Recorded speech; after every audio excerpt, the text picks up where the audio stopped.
don't think they're that far off. I think they're a couple of players away.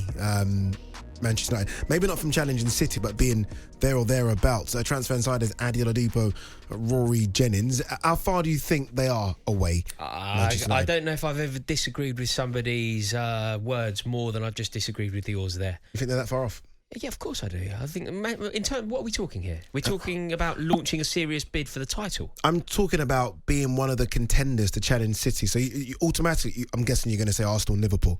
I don't think that. I think they're there within that pack. I suppose there is a comparison. I think you could potentially say that if Manchester United get it right, if the targets come in, if Erik Ten Hag makes the correct decisions and tactically it goes his way, and they have the bit of luck that you need in a season, they're comparable maybe to Arsenal if it goes well.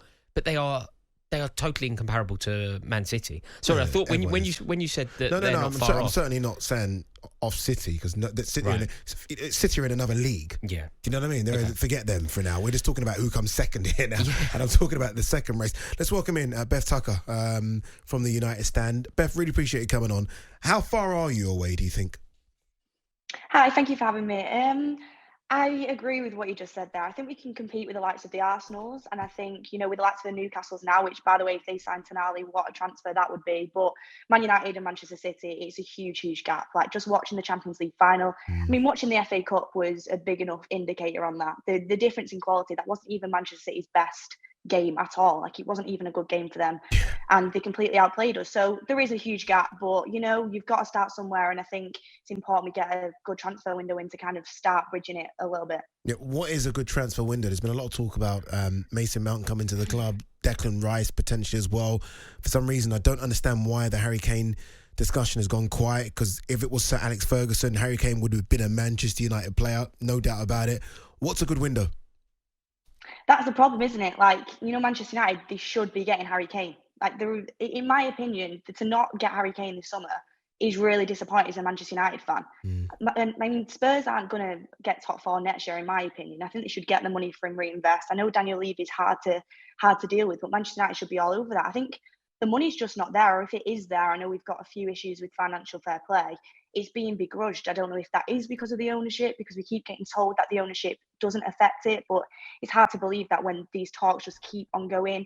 I really like Mason Mount. I want him to come to Manchester United. I think it is going to happen. I know it's one of them that's really controversial within the fan base. A lot of Man United fans don't want Mason Mount. I really like him. I think there's a player there. And, Manchester United need a goalkeeper. David De Gea isn't good enough. I've been saying it for a while now. I'm hoping with his contract running down that he isn't going to sign, and Manchester United can invest in a top goalkeeper, Anana, Diogo Costa, someone of that sort of ilk, I think. Yeah, I think that's a prerequisite, don't you? If you were to prioritise, Beth, like I feel a little bit like our problems align here, because I'm a Chelsea fan and I think that we've got desperate issues in goal.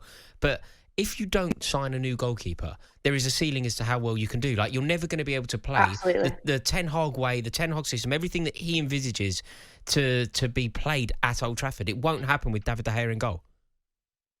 Absolutely, and I completely agree with you. I get slated for this constantly on the United stand. I know you guys know Mark Goldbridge, and he loves De Gea.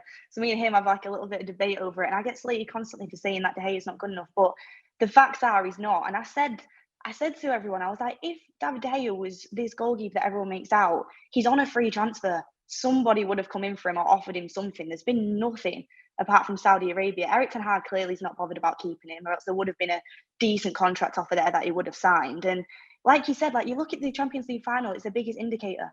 Look at how them keepers played, and then look at the way David De Gea plays in finals. FA Cup final, big mistake on that second Gundogan goal.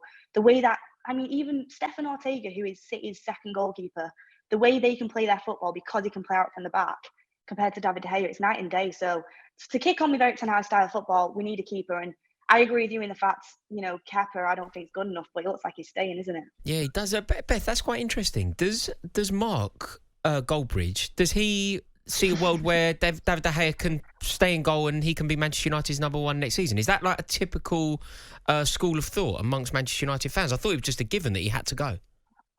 Oh no, I get slated from it on a daily basis for saying David De Gea has to leave.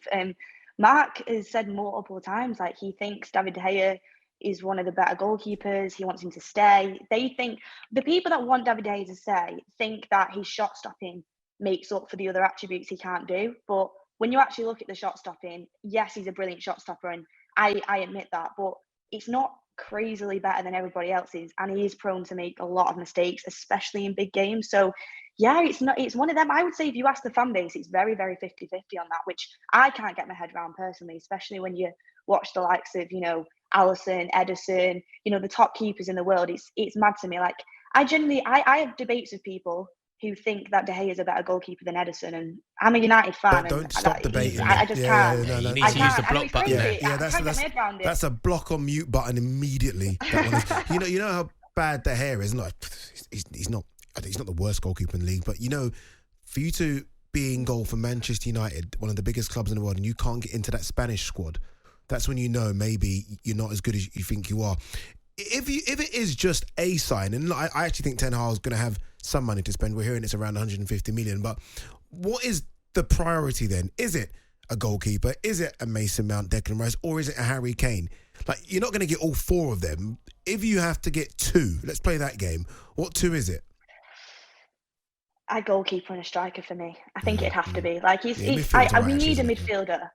We need a midfielder desperately. We do. I don't think Eriksen has the legs to keep going all season. But when you look at the spine of the team, we can't play the way Erik Ten Hag wants to play, because out from the back, like you even saw at the start of the season against Brentford, we were playing it out from the back. I mean, we got punished massively. It was so embarrassing.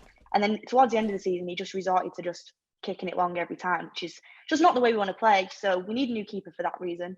And we also need a striker because, we're relying on Rashford, who realistically is a left-sided forward, a left winger, to score all of our goals. Our defence was keeping us in a lot of games last season. We were scraping games like 1-0. And sometimes we would get to that point where you felt like Man United could kick on and, really go that extra mile, but we just couldn't do it because we didn't have the goal scoring power. You're not going to try and secure the service of Wout Weghorst?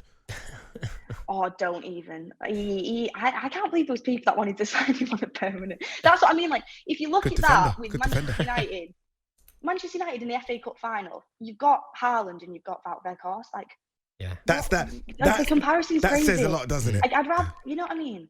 Like, it's crazy. Like, you look at Newcastle, who they are competing now, but they've got Callum Wilson and Isaac. Are both tenfold better than anything that we had, really. I mean, Martial, when he's fit, is decent, but when's that nowadays? So for Manchester United to be really competing back up there, we need a good spine of the team. We need a goalkeeper desperately, but I think striker's the absolute number one, if I'm being honest with you. Like, if you put Harry Kane into that team, you're not only getting goals, but you're getting a player that can, the way he works with the wingers, you saw it against England at Old Trafford. The way he was putting in Saka, the way he's putting in Rashford, like, that's exactly what we need. We need someone in the forward line that can score goals, but can also keep hold of the ball, look after the ball, because, our forward line isn't great in that sense as well. Beth, you said something earlier that I have taken issue with. You said that not everybody is committed to the idea of Mason Mount becoming a Manchester United player. I think he elevates your midfield hugely. He's immediately a better player than Christian Eriksen, isn't he? And if he were to play that channel, that sort of left number 8 channel, he'd be fantastic for you, wouldn't he? Beth, 1 second before you answer. You know what Rory was about to say, and he had to stop himself. I know this because I've worked with him for 3 years. He was about to say he immediately becomes your best midfielder. He was just about to say that, then he thought, 1 second, Casemiro, Bruno Fernandes. Clearly he doesn't. But you're right, he's immediately better than Christian Eriksen, and therefore elevates your midfield. Why is there some non-conformists to the Mason Mount transfer? Well, for starters, people don't think we should be paying 55, 60 million when he's got a year left on his contract, which I can kind of understand. But at the end of the day, Man United paid 50 million for Fred. And, you're looking at different qualities here. If Erik Ten Hag wants this player, go and get him. I think anything above 60 is absolutely pushing it. But for that price, I think go and get him. He's 24 years old. And the reason people don't want him is people don't think he's good. Like, a lot of people don't.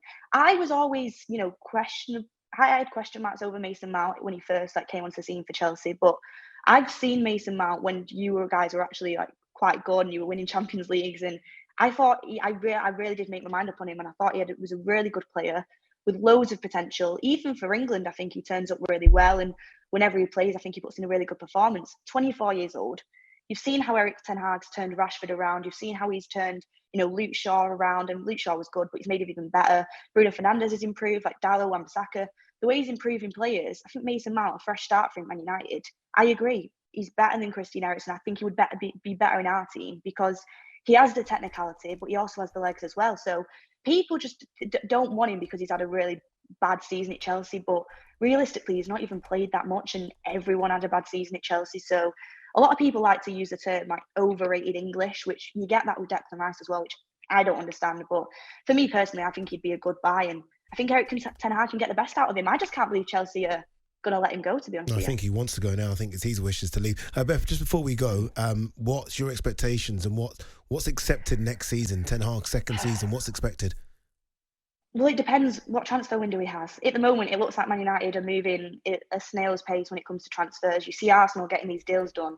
Question marks on the Havertz deal, but at least they're still, going out and they're getting people that Arteta wants to go and get. For us, it seems like we're so held up on this ownership situation that we've not even kicked into gear with transfers yet. I mean, our pre-season starts on the 12th of July. Like, I don't understand what's going on. If we have a decent transfer window and we get in a goalkeeper, a midfielder and a striker and we do good business, then I expect us to be putting up more of a challenge. I still think City will win the league. I can already say that now. But when it comes to, second place, I really want Manchester United to be up there. I want us to be fighting the likes of Arsenal. I think Newcastle are going to be a threat next year. I want us to be like One fighting second. up You there. didn't say Liverpool. You didn't say Liverpool, Beth. I'm not too impressed. You can say it. Do you know what it is?